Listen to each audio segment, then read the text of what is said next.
Thank you. Oh, it's wonderful to be here with you. I know half the room. I should get up early and come here more often. This is wonderful to see so many friends, people that I've grown to know over the years. Some of you I know from Fox. Some of you I know from my columns. Some I know because you support my work at CURE. Some I know just because we hang out at the Capitol Hill Club and other places around town. And I'm just honored to be here, and in particular be in the company again of Morton Blackwell. Morton and I became dear friends, fast friends, over 20 years ago, mostly because Helen adopted me. And, little Helen is short and white, and I'm tall and black, and she brought me home one day and said, I just love this girl. I love her testimony. So Morton has had to endure and train me up since then. But what's really fascinating is that Ron Nairn, I actually have known for a lot longer than even Morton Blackwell, because Ron Nairn is one of the reasons that I'm even in this mess that we're here in Washington, D.C. See, I live in Southern California. I work here, and it's a long commute. Now I just found out that Ron and I are doing the same kind of commute. But look, it beats that 405 freeway any day to be able to come across country and do our work. And so I said, how's that working out for you? You're doing the same thing I do. You have an apartment here and a house there. And he's like, well, we're trying to still work it out, and I'm still trying to work it out myself. But what's interesting is that being from California and having propelled to the front line in this cultural battle that we're in, I met Ron because there was a project on the table for once, from the Republican side or the conservative interest, to show the country that there were a lot of black conservatives out there that had traditional views, that had ideas that we should have a limited government, that had ideas that the market should be open and free, and that had ideas that there's nothing wrong with saying out loud that America is exceptional, that we believe in a pluribus unum. And so he pulled together a team of black conservatives from all over the country. I had gotten to the national stage and gotten their attention a little bit by then after the 1992 Los Angeles riots, and we had one of the first ever sessions in front of the national news with black conservatives from all across this country standing together in front of all of the media to say that Bill Clinton had said one time that the welfare state was over. Remember when he said the era of big government and welfare was over? We stood there to say, no, actually, your time in Washington is over. And that has been a while, and we're doing everything we can to make sure that their time really stays over. And so I was just really appreciative to see Ron here at Leadership Institute, which I didn't know that he was a part of this great and wonderful organization. And this great and wonderful organization, it's also important in our lives because this is where we go when we have openings at CURE, and we actually have a couple of them right now. So I'm making the announcement publicly right now for all of those interns out there that are in the programs right now that you can always look at CURE, because we are not only promoting market-based solutions to fight poverty, we are the premier voice now on issues of race and poverty that look at these issues and address these issues in the political arena from a Christian conservative perspective. I'm happy to introduce a few of my team members that came out early this morning. I'm surprised to see all of them here. I suppose it's the free breakfast. I did tell them that they could come and participate. Derek McCoy, who runs our national clergy network, Dominique, who runs our office, Angela, who runs our communications and media, and I think I saw Brandon somewhere as well, who runs all of our development. And the reason that I'm acknowledging them is because they're very dear to my heart, even during this time, because in about 3 weeks, we're having our national policy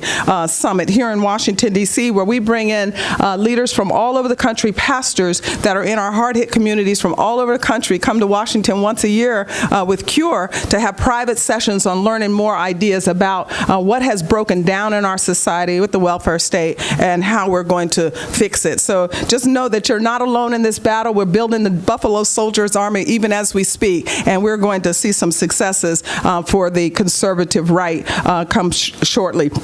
I was talking to one of our supporters, and he was in just dismay, if you will, with where we are, the moral majority. I said, oh, no, the moral majority is now over. It's just changing colors, and we're going to make sure that we put our team up together, the black and white Latino interests in this country that love the Lord with all their heart and are seeking God's insight in this country and how we're going to recover it, and then we are going to get our country onto its path for greatness as it was destined to be. I'm not one one that believes that this is a post-Christian country. I think it's a pre-Christian country. We've been on a journey to fulfill the desires of the founding fathers, and we are now in that darker place to find out exactly what is that vision and what it is that we're to do to get back on path so that we can recover ourselves. We were talking just a minute ago about darkness, and he who suffers most is capable of yielding most. And we've suffered, and the Christian community is in suffering, and when you get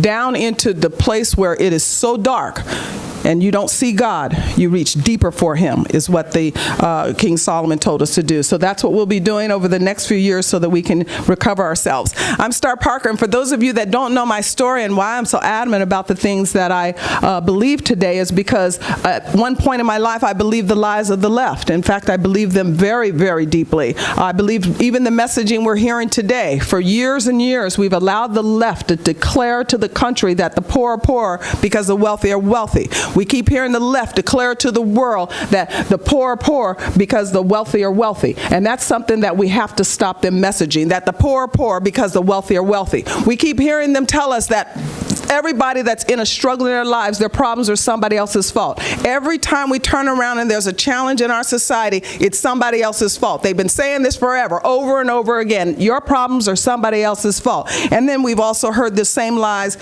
We're hearing the same lies today that I heard years ago, that the reason that I would not be successful is because America is inherently racist, that there is no way that you're going to be able to be successful in this country because of the color of your skin. Constantly, this message has been going on, and one of our dreams one day as we get these pastors prepared to understand what is broken down in their community so we can help them fix it, is that we're going to then replace every single Congressional Black Caucus member here in Washington, D.C.,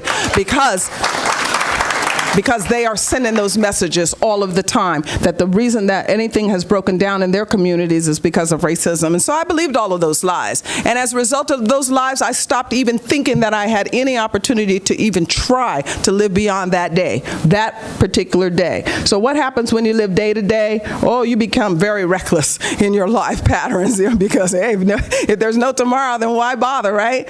I mean, you can even look at scripture and see that, well, tomorrow we're going to die, so we might as well live today. And so I got involved in all types of activities, criminal activity, drug activity, sexual activity. The only reason that I'm not Michael Brown dead in the street is because God's grace and mercy. Because I'd even gotten to the place where, you talk about criminal activity.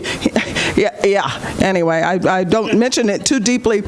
And I didn't mention it in my autobiography because, I wasn't sure about statutes of limitations, and I didn't want to end up in jail. So there are some things that are just stay between me and the Lord when we get there to heaven. And there was no DNA testing at that time, so I really don't have to think too much about that. But since a lot of that activity was in New Jersey, I do wear gloves every time I go, just in case. What was not mentioned in my bio is how I got out of it. God saved me out of it.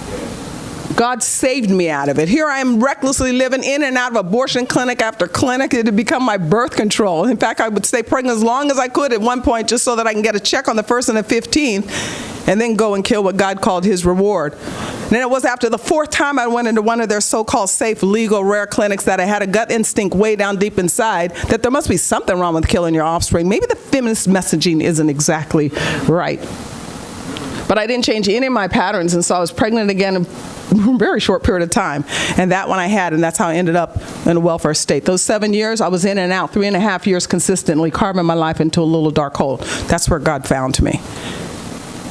Got me up, turned me around, and that's how I ended up consulting on federal welfare reform. I mean, there's a whole lot of story in between that. They did bring my books. They'll be available to you later on. Those of you that are interested, you might want to pick up a copy of that so that you can fill in a lot of details, because they didn't give me all day to tell all of my life, even though I would take all day to tell all of my life, because that's how good God is and has been for me, and I know that he will be for others, and it's one of the reasons that I founded CURE. I figured after we did welfare reform, that, we should look at what we should be thinking about to help people recover their lives. If we're going to not have a welfare state, which is not a really good idea, it's so inconsistent with the scripture, it's so inconsistent with the founding of the country. And we're a nation rooted in freedom and personal responsibility, not a welfare state. We're a nation who trusts and believe the Bible. Well, the 10th commandment says don't covet.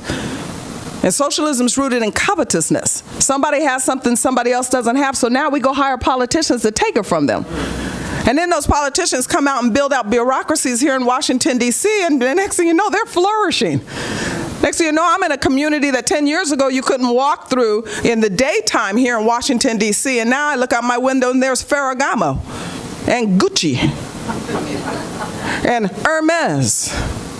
I think that's just a little bit too much money in Washington. Not that I have anything negative about those designers. In fact, I think designing is wonderful, but used to be fashion didn't come below Philadelphia. Now all of a sudden Washington, D.C.? Laurel Piana, really? And whose money is that? You know, people that mock me about, oh, you live in California, work in Washington, it sounds like you moved from Sodom to Gomorrah. I said, well, if we're Sodom and that's Gomorrah, at least in Sodom, we're using our own money. Something is broken down in our country, and we all know it, and we're in serious trouble. We need not only more testimonies like mine, what we need to do is make sure that people are free to choose. And when you're looking at a big welfare state, people are not free to choose. And this has to stop. And as the 2012 presidential election proved, and now we're seeing in the Black Lives Matters campaign, having a large, chronically poor portion of our population not only creates significant social and economic problems in these communities, and for people like myself who are living off of a political promise that says, don't worry about your life, we'll take care of you, where you get a check on the 1st and the 15th, a little housing project voucher, a little food stamp voucher, and a womb to tomb promise to live off of somebody else's labor, is having significant economic and social problems in these communities, but it's also affecting the entire country. And it has a tremendous impact on election outcomes, as people are nervously finding out, and on public policy. It was fascinating every election years when we all of a sudden on our side wake up to the reality that this country is changing demographically, and all of a sudden we're going to come up with some magical wand to try to fix things that are broken down. They've been broken for a long time. It is not an accident that black children today are 3 times more likely to have been born outside of marriage, or to be living in a single-parent home, or all of the chaos that we're seeing now in places like Ferguson and every other urban community where George Soros decides that he's going to just strike a match so that it will burn on fire. No, this was not the case before the war on poverty was launched in 1965. But the post-civil rights movement's answer to black struggle in America was pour government money into it. Into these communities, we just started seeing all of the development of a social welfare state, government welfare, government schools, government housing, government labor and minimum wage laws, government retirement programs. And they all create the conditions for what we're dealing with today, and think that we can solve in one election, which is future despair and desperation, lack of family, lack of tradition, lack of education, and lack of work. Well, how did we get here? How did it happen? How is it that we don't think about where we come from to get where we're going? Who was it, Derek, that we heard? Winston Churchill said that the further you go back in history, the further you can look into the future and figure out what it is that we need to do to get out of this mess that we're in. Well, we're going to go back about 50 years ago, because 50 years ago, the liberal progressives declared a 3-part war on America's founding principles. 3-part war. The first war on religion. This weakened our public institutions, and it opened the door for this culture of corruption that we're seeing today. I mean, we can't even trust your IRS, your NSA, your TSA, who wants to be unionized. They're stealing like crazy. I'd go off on them every time I go through the airports. They want to take my suitcase. I'm like, my suitcase is not going under there with dead people and dogs, and it's certainly not going to go under the plane with dead people and dogs and then end up, empty on the other side because of the TSA. You can't trust any of the government, because what we're now doing is we have a culture of corruption because we scrubbed our schools from any reference to God. In 1962, the Supreme Court struck down state-sponsored school prayer. By 63, the court said that you can't even read the Bible or recite the Lord's Prayer in the public schools. And you know the rest of the story, because we're dealing with those fires all of the time. All over the country, we're having to put out these little fires. It's one of the reasons I came to Washington to start a work. I'm taking the matches from liberals, because they always start fires, and the fire never goes out when they're in control. The second war that the liberals began during the 60s was a war on marriage, and it weakened women and opened this door to this culture of meaninglessness. The feminist movement was nothing more than the promotion of monism. The late, great, now late, unfortunately, Phyllis Schlafly tried to warn us from 30, 40 years ago that this is not a good idea, the promotion of monism, which is nothing but the elimination of gender binary. There are specific roles. They were written down for us, that we were told by the greatest king ever, do not remove these ancient landmarks. You'll get yourselves in trouble. But no, we knew better. We were an enlightened people. And now look what has happened to just marriage. Now we're even having bathroom discussions. Conjugal marriage is the capstone of all humanity, and as a result of its collapse because of the feminist movement, now look, homosexuality is dividing us and bringing hostility into the public square. I look like this: all sexual behavior is adult behavior. Keep it private. And this is what we need to fight for in our society today. The insane asylum is now loose in society, and it's the Christians that are in the persecuted place. But you know, I don't worry about it too much, because I figure we as a church know how to live a persecuted life. We're in shock right now that we're actually not a Christian nation anymore. But we will get ourselves together, because we've been teaching people all over the world how to live a persecuted church. And even the African American community, when the laws wouldn't allow us to congregate in our own church lives, there was an underground church. So we know how to do church life and bring it back to the place where it can be public again. We just have to realize that that's what time it is in our country today. And it's no more time for us to play around or to think that there's one political answer through one political party to get this work done. Abortion has deeply hurt us. In fact, I think it's one of the reasons we have all of these problems in our society today. 63 million dead in 43 years should give us all great pause. 63 million dead in 43 years?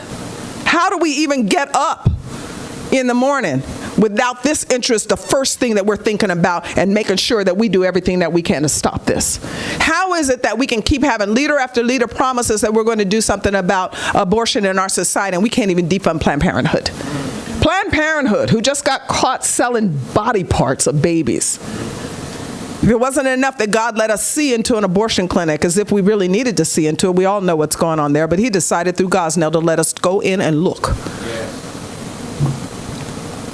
Those workers there, you know, the only reason we knew anything about that is the staffers. That's why as we're pushing forth through CURE, we're looking to get penalties in the Born Alive Infants Protection Act. It was a bill passed in 2002, and it was actually voted on, and Hillary Clinton even voted for it. So did Harry Reid and the rest of them. Why we're not talking about that is just fascinating to me. Bush signed it into law, but it doesn't have penalties. But it says that if a baby's born alive, it's alive. Can't kill it. And that would be great if we could just pass that, because we would have shut Gosnell down. We would have had recourse here. And so we're trying to get penalties in that act even as we speak. But one of the things we also want is whistleblower language, because every picture we had out of Gosnell's clinic came from a staffer. The same staffers that had to put their lunch in the same refrigerator where he has baby body parts that the coroner had to thaw to try to figure out when life or death started. It's just disgusting. 16,000 dead babies through there, and they got him on about 2 or 3 and to send him to jail. And even when he went to jail, he's mocking all of us and all of our systems, and actually told, once he was in the jail, all of the other inmates in the jail that the little white guy that was getting ready to come to jail because he had told on everybody was the whistleblower. So they had to keep him in isolation for the first couple of years. The third war these liberals decided to start on us in the 60s was this war on poverty, and it weakened family, and it opened the door to this culture of entitlement. Blacks are in it more because blacks were most vulnerable at that time. Blacks had come out of a tradition of slavery, going through Jim Crow, and the next thing you know, they have a welfare state. 5 years after King was dead, we had Roe v. Wade as national law. This whole model of redistribution of wealth is a violation of private property, and God is just not going to have it. And that's why we're having the problems that we're having today, that the political is just not going to be able to solve until we as Christian people start understanding what really has broken down. And private property is really important to the Lord. When you look at Ahab and Jezebel, some of us know that story. He had all of that, but that one little piece was Naboth's. That one little thing, it was his inheritance from his family. Oh, that wasn't good enough. So Jezebel had him killed so that her husband could go off and steal the property. And that's when his kingdom went down, and she got eaten by dogs. That's not the only time we see private property dispute in the scripture. I mean, it was the first thing in the first Genesis. God had all of it. He said, you know what? You guys can have it all. But just take it, Adam. Just take it. Eat all of this. But one tree, that's mine. That's yours, that's mine. Oh, no, that wasn't good enough. And as a result of all of this stealing of private property through government force, oftentimes through eminent domain policy, we're collapsed. We've collapsed biblically, and we've collapsed our traditional families. The nuclear family in 1970, 40% of all American households were headed by married couples with children. Okay, in 1970, how many of us were here in 1970? I was here. Oh, some of y'all weren't here. I know. This is a leadership institute. We train youth, so half of them weren't here. That's why I have to tell you. Because, see, you can look at today and think that this is reality. The same way my grandson, when he was 2 years old, and the first time he's going through the airport, he's yelling at all the other passengers, take off your shoes, take off your shoes, take off your shoes. Well, he's wondering why they're not taking off their shoes. Is because we didn't have to take off our shoes to ride. We're on protest. And now we have to take off our shoes. Well, so you that weren't here in the 70s need to understand we have not always been this broken down. In 1970, 40% of American households were headed by married couples with children. Today, that number is 18%. We have collapsed as a society. Half our children have never even seen health in their families and in their communities. The single family, in 1970, only 7% of American children lived with a mother who had never married. Okay, in 1970, only 7% of American children lived with a mother who had never married. In 2014, that number was 48%. You want to know why we have a big, heavy-handed government? It's because family life has collapsed. You want to know why family life has collapsed? Because we moved away from the traditions of eternal truths, the traditions that our nation was birthed in. The births outside of marriage, blacks went from 22% in the 60s to 72% today.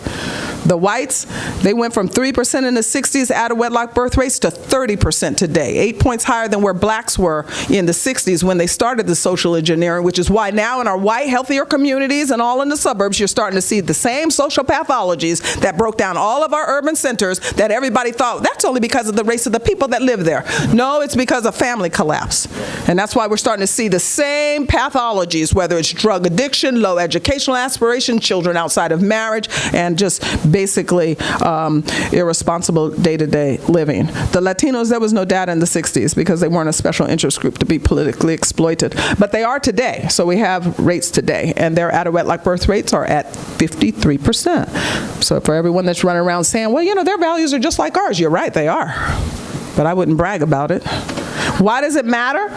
Well, according to Ron Haskins at the Brookings Institution in 2009, this is right after the economic collapse. Now we're looking at the poverty rate. In 2009, in children in homes with married parents, the poverty rate for those children right after the economic collapse was at 11%. Higher than we want, yes, but 11%. The poverty rate in the households with single parents, 44.3%. Poverty is big business. That's why the liberals love it this way. That's why they keep people exploited and ignorant and trapped in failing government schools so that they will stay poor and ignorant so that they can continue this poverty business, because it's big business. We've spent $22 trillion in the war on poverty over the last 50 years. $22 trillion in this one war on poverty that Johnson started in the 60s. And the poverty rate hasn't even changed. It's still right about 25% of the population, not the same people, but the same percentage. But what has changed is family life. We totally collapsed it as a result. We spend $900 billion annually in these poverty programs, where only 20 cents on a dollar actually reaches the households we say we want to help. That's our job at CURE. We're reversing this. I'm tired of this party. Yeah. You know, that food stamps business, that on Fox News, everybody, I'm a Fox, I know, I get it. Okay, we're 24-hour news server, so we got to do whatever stimulates to keep the ratings coming in. But this is not a joke when we're talking about food stamps and how many people are collected and how big that program is right now. And it's not the welfare moms lining up to say don't change that when we're arguing the ag bill here in Washington. You know, food stamps is an agricultural bill, and so every time that comes up for reauthorization, we have these discussions. It is not the welfare moms that are saying, please, keep that as it is. No, it's J.P. Morgan, because they manage that $90 billion. Oh, it's Kraft food, because part of the welfare WIC program is you have to have cheese in your diet and the diet of your children, so it's 10% of Kraft's bottom line. It's 800,000 American businesses now that love that EBT swipe card, including right next door, the Trader Joe. You walk in, it says debit, credit, EBT. Oh, they love it. It's Walmart when they almost got caught because a girl was trying to scan an iPad and their machines couldn't read the difference between food and iPad. They came knocking on the government coffer's door and say, well, that's not our fault, so you guys and the taxpayers need to buy us new machinery so that we'll be able to read the difference between the two. And then it's McDonald's who says, well, that's not fair. How come Walmart gets to take food stamps and we can't? We sell food. The Great Society of Progressivism has had great cost. The federal government now takes 25% of the American economy. And I know a lot of people here probably like, yeah, and that's our jobs, because, you know, we're here in Washington. We're part of this feeding monster. So one of the reasons people like myself and Ron probably don't really pull up all the way out of California is because I'm like Lot. I'm pitching my tent towards Sodom, but I'm not going to move in because I don't want to have to move out. Run out for my life, end up in the desert. Oh, God, and then the rest of that story we know. Lord have mercy. It's the beginning of the Moabites, you know. I mean, every time people talk about, what about cases of rape and incest? Well, we have cases of rape and incest even described in the Bible. No abortion there either, because otherwise we wouldn't have Ruth, because she was a Moabite. And Moabite started because of Lot's daughters thinking, we're going to end the world, we've got to have children. So they did, with their dad. Government dependency now is seeped into our entire society as a result, and now we're 19, going on $20 trillion in debt. We know this. And we want to only talk about in sound bites these little, well, gosh, how are we going to reverse it all? We're going to reverse it all little by little. The same way we got into it, we got to get out of it the same way. This is not something we can just say, well, we gave you the House, we gave you the Senate, now we're going to build out a totalitarian state. In 1960, 20% of Americans got more from government than they put in. Today, 60% of Americans get more from government than they put in. It's one of the reasons it's so difficult to change things. Because everybody wants that one changed over there that's not affecting their life, but not over here. Everybody wants the government shut down today. But then when they find out that 7 out of $10 that comes into Washington goes right back out to a person through a program, all of a sudden it's meaningful because somebody's really not going to get their check. Our challenge, out-of-control debt, entitlement, enslavement to government, and broken family is not a formula for a great country. It's just not. We can't stay at all this debt. We know that in our own households. You can't be enslaved to somebody else. And you certainly can't have broken family life and think that we're going to be able to sustain ourselves. Is it too late to make the hard policy changes that are necessary? No, I don't believe that it is. That's why I work so diligently to build a policy institute that addresses race and poverty issues. While everyone else is doing wonderful work, this is wonderful work, training up that next generation of leaders. In fact, I look forward to the day that our internship program is well established and we're sending our interns through here to be trained. We don't want to reinvent the wheels that are already out there. We just need to start plugging people in to get that information. But we've got to reverse the damage of the welfare state. Can we? I don't know. I'm hoping. Reforming our entitlement and housing programs, reforming our tax system, our education system, our immigration system, our poverty programs. I don't believe it's too late. But it's imperative that for attention to be placed on these problems. And in order for our future to be guaranteed, we're going to have to make sure that there's another generation that understands the founding principles of this great country. You know, people take exception to me saying that America is exceptional. It is exceptional because my life story embodies American exceptionalism, that anyone from any background, any ethnicity, anyone that breaks their life and needs to be tried again can do it here in this great country of ours. It's not that we think that we're so much better than others, it's that we are the exception to the rule. The rule before America was you were born poor, you died poor. The rule in America is, I've said it in housing project after housing project, your fate is not your destiny. I remember one time I was with some youth and one of the little boys, they tested them. What did she say? She said, your faith is not your destiny. I'm like, not your faith, your fate. The set of circumstances that you were born into are not the set of circumstances that you have to die in if you don't want to. So he's like, oh, I thought you said faith. I said, no, fate, F-A-T-E. So he learned a new word that day. No, the serious investments have to be made in this work. This is not time for us to say, I hope somebody else solves these problems. Do whatever you want to do. We'll just kind of turn our back on whatever decisions are going to be made on our behalf. Are you serious? In fact, through Derek's leadership, we have our clergy reading a book a month. And one of the books they received a few months ago was When a Nation Forgets God. And it was written by a pastor some 20 years ago. And I'm telling you, it's so relevant today, it gives me chills every sentence that I read in that particular book. These are not problems that we can pass on to a politician. These are times that we have to roll up our sleeves and get busy about our own work. Because our country won't survive if we don't do it. Elections aren't enough. In fact, it was stated in Forbes magazine just recently, you cannot change things by fighting the existing reality. To change things, you must build a new model to make the existing model obsolete. And that's what we're doing at CURE, because we really understand that the poor more than anyone need to get their children out of these broken schools and from under these broken healthcare policies and from under this broken housing policy and broken retirement policy and these broken welfare policies. The steps out of poverty are not rocket science, but you've got to be free to be able to take them. And it's insulting that liberals pretend they care about the poor, and yet they stand in the way of school choice vouchers, housing vouchers, and personal retirement accounts every time. 3 measures that will actually put people on the path for economic independence and prosperity. And that's what we are desiring at CURE. I mean, one social thinker pointed out that liberal progressives always try to pretend that they're speaking on behalf of the poor, but yet they're the most cruel offenders of their servants and their posterity. The poor to them are not simply takers, as Republicans might suggest, but worse. He said the poor are acceptors, beggars, dependent peasants, and breeding minorities that should be loyal to Democrats for every left-wing pro-birth control and pro-dependency molded crumb forced upon them in the name of social justice. See, at CURE, we understand this. We understand what game we're in. We understand the fight in front of us, and we know that the game would really change when you have black voices demanding the kind of changes that America needs. You know, people ask me, well, what is your ultimate goal? Well, we can keep knocking on doors, and we can go over there and talk to the speaker, and we can go over there and talk to the majority leader. But I tell you, when 10, 20, 100 black pastors go knocking on those doors, all of a sudden, I bet they are open and we get some of the changes that we have been desiring for the last 30, 40. Some of these businesses have been here for 50 years. Hundreds of millions, if not billions of dollars have now been invested in this town trying to protect the interests of freedom, and look where we are today. Perhaps it's time that somebody just threw a brick against the wall and tried something different, like what we do in business when things are not working. This is why we work. We work on Capitol Hill to dismantle the welfare state. We have a 5-point policy initiative that we want. We want to end abortion funding. We're going to do that. We're going to make sure it's done, and we're going to make sure it's done not just in our lifetime. We're going to make sure it's done in this next election cycle. I'm working toward that. We're going to make sure that they do not keep killing off these children. We had yet another death just a couple of weeks ago in one of these so-called safe, legal, rare abortion clinics of black women. They're killing all over this country.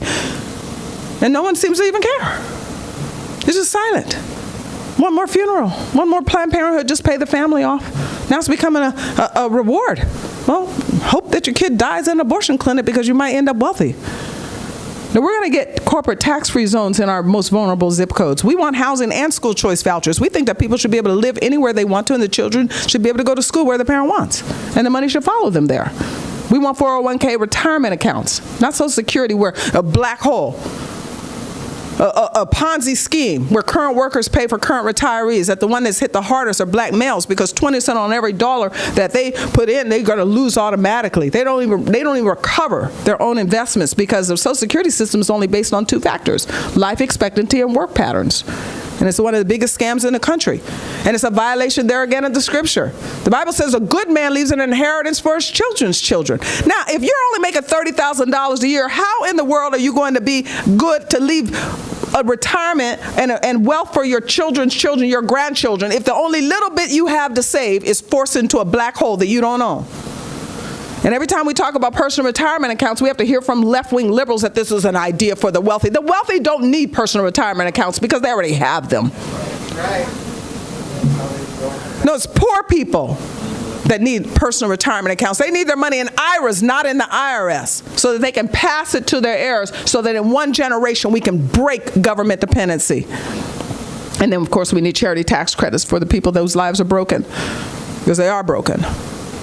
And so you have to have your outreaches in our society and in our communities that are healthy financially, but they've been competing with the government, who went into the charity business. I want the government out of charity business so that churches and communities can get back in. And that's why I work. That's what I do. I appreciate that you would give me opportunity to speak to you this morning, because we know that the answer to poverty is exactly what Ronald Reagan said it is. It's freedom, it's personal responsibility, it's not a welfare state. And we're doing everything we can to stop them. And we're glad that you're joining with us, and we're really honored, Morton, to work with you and Leadership Institute to make sure that our youth are trained so that they can go in here and help us do this work in this pre-Christian time we're living in. Thank you.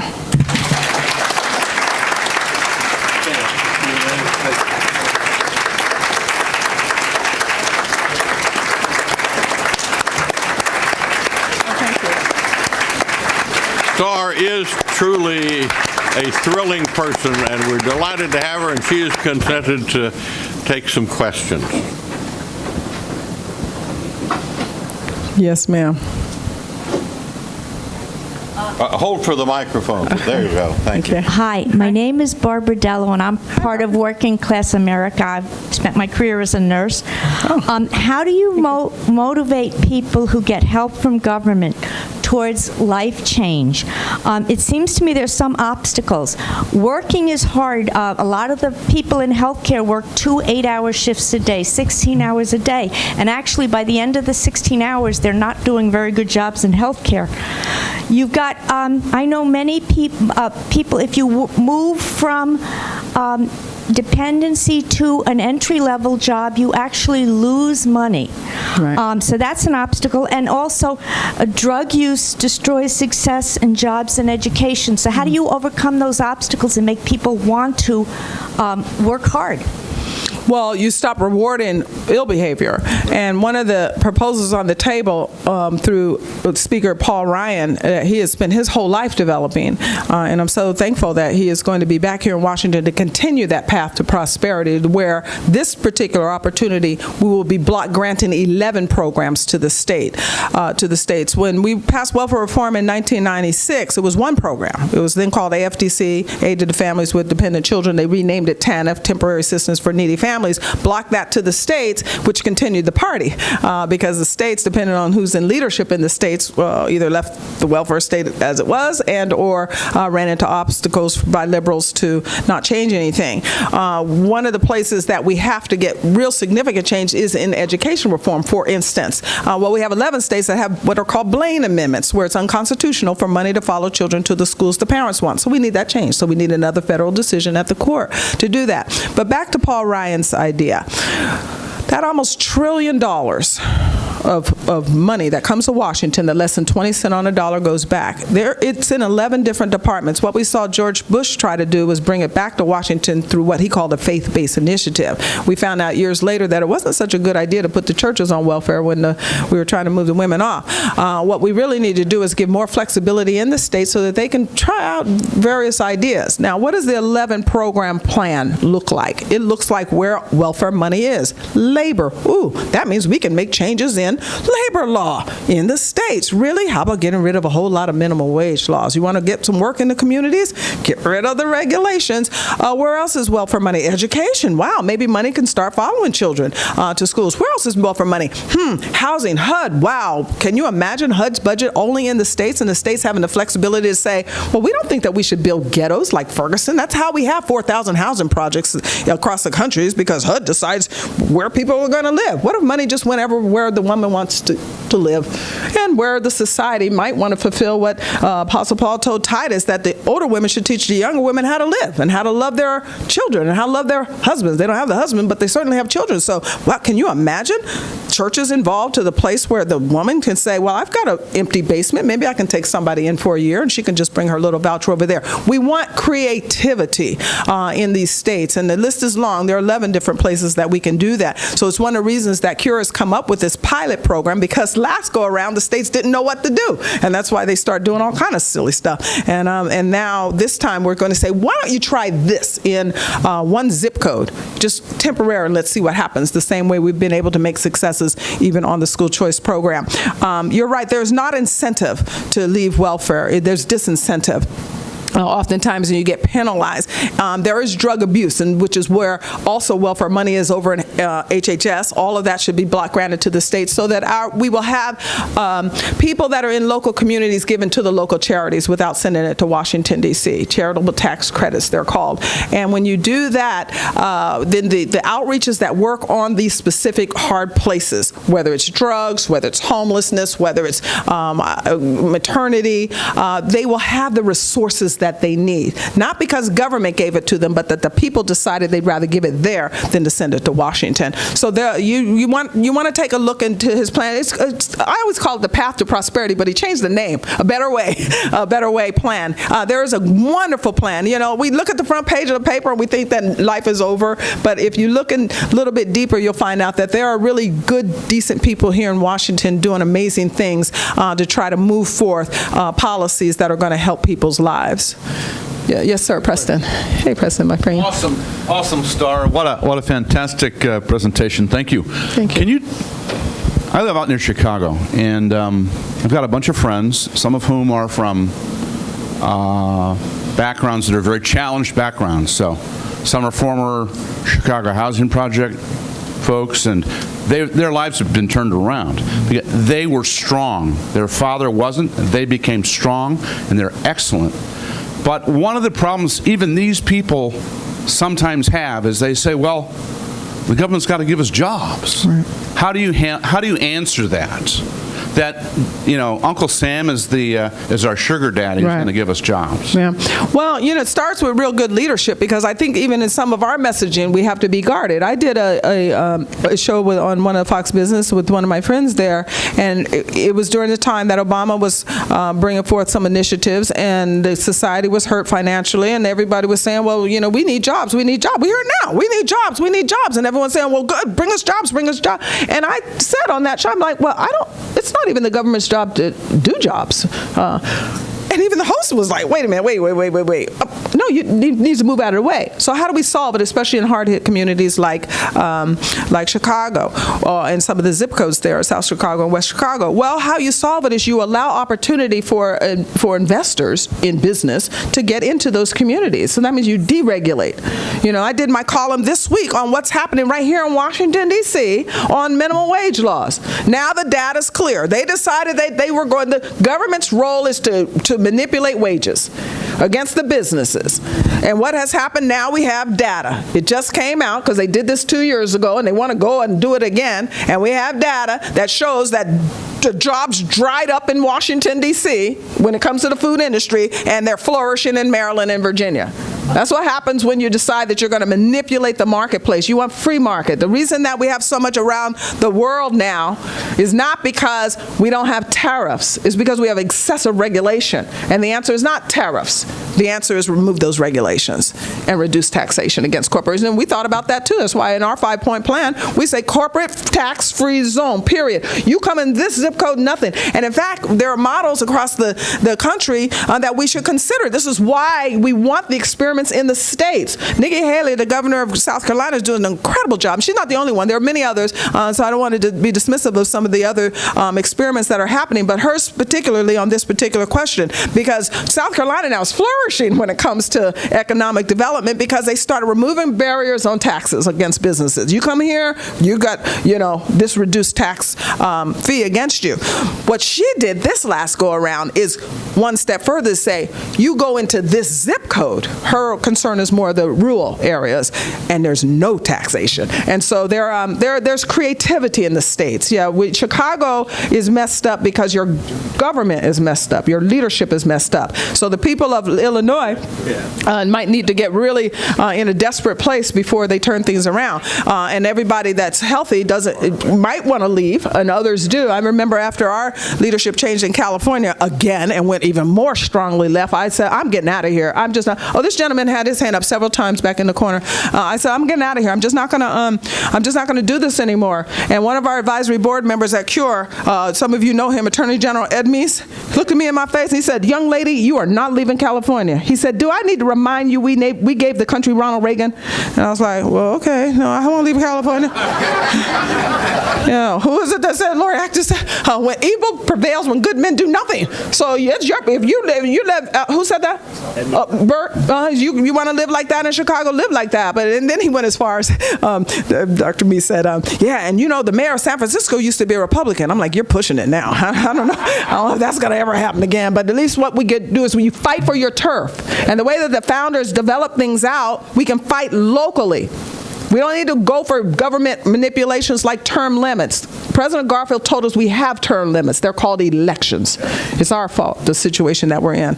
And we're not going to get out overnight through one election. We're going to have to work really hard to dig ourselves out of here. I saw this question way back there first. One here and then one here. Because this one, I saw him a couple of times. Hi, young man. Thank you. It better be an easy question, too. Yeah, sorry. I'm a Christian and an economist. And I love, obviously, a lot of the work you're doing, but in particular, I love your combination of free markets and Christianity. I don't hear that from many organizations. So how did you come to combine those two together? And who do you think's good besides yourselves who are doing that? I don't have a life. God, I read the Bible. I get up in the morning, I read a proverb a day, and God was a capitalist. What are you going to say? I mean, the only place we see redistribution in the scripture is the opposite of what we do today. He said one man had 5, one had 2, and one had 1 in the talent distribution. And they multiplied it. And the one with the 1, he did exactly what we hear today. Well, God, you're a racist. You're evil. Look at you. He said, what? Oh, no, you're lazy. And you're evil. He said he took it from him and gave it to the guy with the 10. So anyway, but no, I did. Actually, you know how it came together for me is not only do I get up and read the Bible and a proverb a day and figure that, God wants us free so that we can choose. I mean, that is what the scripture is about. But then I read the law. I read Frederick Bastiat. In fact, it's one of the books that we distribute to our pastors. That book is not but that little thick, and yet it's brilliant when it comes to private property. Whose job is it? The role of government is to protect our interests, not to plunder us, not to pursue us. It is to protect us. And so, yeah, you don't hear a whole lot of combination, but there are some, that are thinking about it, and I try to hang out with them. Gilder is a dear friend.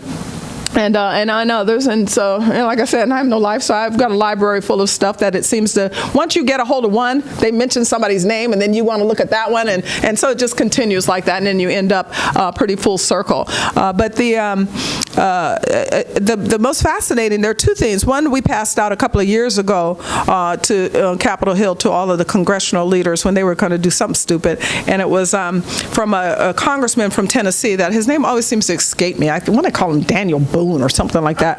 But he wrote, it was just like a little. It was like a little speech he made, and then someone put a little book, and it was just called "It's Not Yours to Give." They were voting on a bill that they were going to build something in Georgetown, or something burned down, and so they were going to rebuild it, and they were going to build it with other people's money. And he ran into one of his constituents down in Tennessee, and he told him, "Yeah, I know who you are." He said, "Yeah, you're gonna." He said, "But I'm not voting for you again." He's like, "Why?" He said, "Remember you voted on that little house that burned down up in Washington, up in Joe? Yeah. That they were destitute. We needed to do something about them." He said, "But it wasn't yours to give. That was my money." He said, "When barn burns down here, we rebuild it." He said, "If you guys had passed a hat, all of you are wealthy men, you could have passed your own hat, but it wasn't yours to give." So we passed that out to the congressional leaders here in Washington as well as to our pastors. And then one of the other little books that I appreciate and keep close, and then we make sure our pastors have it when they join our program, is called iPencil. Just iPencil. All it is a store of a pencil. How did that pencil get on that kindergartner's desk? And it goes through the story of capitalism. What it took to do the lead, what it took to do the eraser, what it took to do the trees, what it took to break down the trees. iPencil. How did that pencil get on that kindergartner's desk? So, it's not rocket science, but you do have to search for it. Truth that you have to look for. It just doesn't approach you. It's real easy to slide downhill. People that tell me, "Oh, wonderful story you have," I'm like, actually, that was just going in the gutter is easy. It's pulling up out. That's hard. The final question over here, young lady. Thank you. My name is Nena from Nigeria. Oh, okay. Which state in Nigeria? Abia. Abia? Abia. Okay. With Abba. I call myself a missionary and a journalist because I try to write about the values that the white missionaries brought to us in Africa. And now coming to America, I'm seeing all those values, are being reversed now. They taught us a man should only marry one woman. Right. And many of our grandparents had to give away their multiple wives and go with one woman. Right. They said we should not kill twins, which we used to do in my village. And then coming here, I see the abortions, and now they said a man can marry whoever, Right. So I'm very horrified by that. Yeah. And what I try to do is just remind people I'm not coming back with any new news. Right. It's just what you guys taught us. Right. And many Africans coming here came with that same idea, Right. with their conservative values. Right. I usually say many people are born conservative. Something happens in their life and then Right. maybe they become liberal. Many people in Africa, of course, are conservatives when they come here. And they were mortified by the welfare dependency and all Right. that. And there was a strong stigma attached to that. If you That's came right. here and went on welfare, the news will reach your village, That's right. that you Yeah. came that you came to America and you're not doing anything, you just That's get true. money. But now it's become more acceptable. Even same-sex marriage, especially under Obama, who they consider a black person. Right. He's actually peddling white liberal ideas, but not Right. really black ideas. Right. So many people have, much to my horror, even classmates I went to school with, they are supporting, they've become so liberal. Right. So my question is, how can you reach out to these new immigrants Right. who think becoming African Americanized Right. is becoming liberal and voting Right. liberal? The same issue with That's other right. people from other countries. Yeah. You have to build that Gideon army of the like-minded pastors, even in this community. It's interesting, and the reason I asked your state is because I have dear friends who, after the passage of homosexual marriage, actually picked up their families and went back to Nigeria. They just said, you know what, we'd rather deal with that brutality of Boko Haram than to deal with this and teach our children this mess. So you're right, we're in a deep culture war. Getting back to books, the brilliant tome was historian Paul Johnson, who wrote The History of the American People. And he asked 3 questions that we're launching a television show that through Cure that we will be addressing. 3 questions that are still relevant today. They're questions of our heritage as an American people, and you're pointing to what is at the core of the problem. Are we going to be Christian or not? Are we rooted in biblical truths or not? And we have been under attack for quite some time. The body of Christ has been sleeping through much of it, and as a result, we're thinking that we should do something, and we don't know what to do, because law does change behavior, and behavior changes opinion. We didn't wake up overnight and have 1 million abortions in our society. The law changed and said it's okay, and now the law changed, and we've got homosexuals coming out of woodwork that are getting married as a result of the law changing, and all over the place. But he asked 3 questions in this book, and I have to close because I know that the hour's getting late. Number 1, he said, America's brilliant, but can it survive? Because it has 3 challenges. 1, can it overcome its heritage? Can it really overcome its founding, rooted in biblical truths and freedom, while 20% of its population were in chains? Can it ever atone for this? The second question he asked is, this is an interesting experiment that you're doing in America where altruism meets ambition, or he called it acquisition. Can capitalism and Christianity really blend is what the real question was. Can you be, someone did a book called The Power of Envy. It's a very powerful human capacity. Can it really be benevolent at the same time? And that's the second question that he asked. The third question that he asked is that the founders had set themselves out to build a city on a hill so that we would be the example for the world. This is what should happen for the rest of the world. Combine Christianity and capitalism, and you can live in peace with one another if you're responsible in the decisions that you make. If you move into self-governing, understand that you have an obligation to your neighbor to be self-sufficient and to be responsible with your choices. And instead, they ended up a republic because they found out, or many of them knew, that the heart of man, as one of the prophets told us, is deceitful above all and desperately wicked. Nobody can know it. So they built out a 3-part government instead, and a representative representative government? Can this replace and then fulfill that desire to be that city on a shining hill? And so you're pointing to those three questions because where we are in our society today is struggling between all three of them. Every single time we have race issues and race problems, the country breaks down. It's one of the reasons that we even look at a president and say he's of a certain ethnicity. And we break it down now and balkanize into all types of different special interest groups, and the squeaky wheel is one that gets the oil. One social scientist said that on the impact of moral relativism, justice becomes a creature of the state. It becomes mob rule, and which is what we're seeing today. The second question is about benevolence. You have struggling churches. It's very difficult for people to even think that they should tithe. Well, you got one or the other. You got tithe or taxes. And then the third question is how do we live? How do we become individually that example for the world, that others from other countries look at us and say, that's what we want to be? And you're right, it used to be that way, that everyone around the nation wanted to be an American, around the world wanted to be an American because it was meaningful. And today, we're struggling through that. And the only way that we're going to answer these questions is when the body of Christ falls on its face. And the only way it's going to fall on its face is when its leadership falls on theirs. And so the Lord has never had any problem having things become very, very dark before then you see him show up. There were 400 years between Malachi and Matthew.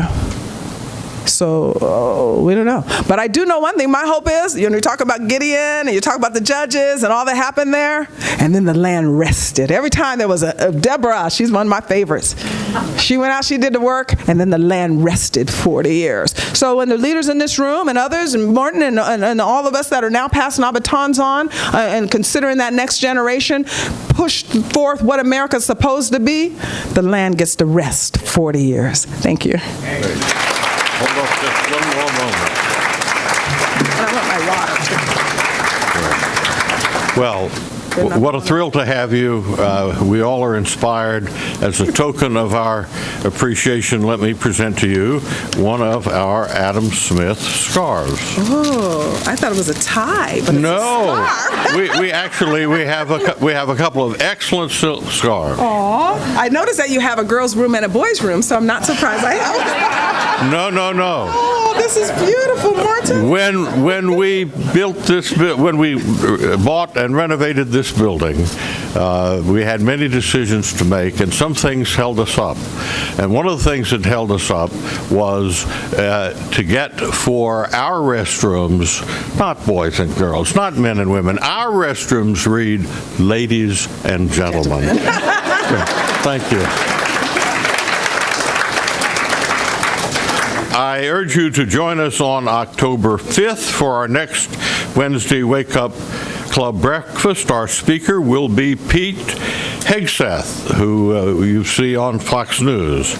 I encourage you to RSVP online at leadershipinstitute.org/breakfast. Now, Joan, will you step up here? And so she sat in the far left corner of the room. I invite anyone interested in a tour of our Stephen P.J. Wood Building and our Emerson and Dolores Wright Center for Campus Reform to meet Joan here at the podium after the breakfast. Joan is a donor relations officer, and she will be happy to answer any questions you might have and give you a great tour of our excellent facilities made possible by our donors. Thank you and good day.